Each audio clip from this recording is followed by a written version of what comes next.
જય શ્રી કૃષ્ણ, જય માતાજી। 365 દિવસના બ્લોગ સિરીઝનો આ છે 99મો બ્લોગ। મેં તો મારું રૂટીન કામ પતાવ્યું અને ચા નાસ્તો પણ પતાવી દીધો અને તો પછી તો લઈ લીધી ઝાપટ ઝૂપટ। પણ ઝાપટ ઝૂપટ કરતી હતી ત્યાં હેલ્પર બેન આવી ગયા એટલે એમની જોડે થોડી સફાઈ પણ કરાવી દીધી આજે। અને પછી તો લઈ લીધી રસોઈની તૈયારી। પુરુષોત્તમ માસ છે એટલે વાર્તા સાંભળતી જઉં છું અને શાક સમારતી જઉં છું। શાકની સાથે સલાડ પણ સવારી રાખું છું અને પછી તો વઘારી નાખ્યું શાક।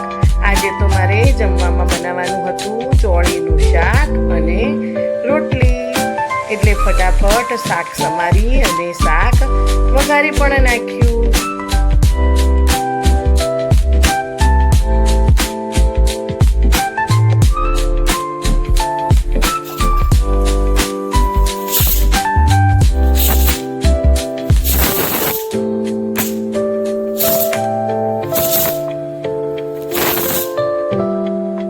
શાકની સીટીઓ પડી ગઈ અને બીજી બાજુ રોટલીનો આટો પણ બાંધી દીધો। લોટ પલળી ગયો એટલે ફટાફટ ગરમા ગરમ રોટલી પણ કરી કાઢી। એટલી વારમાં તો મધુર પણ આવી ગયા એટલે પછી અમે તો બેસી ગયા સાથે જમવા માટે।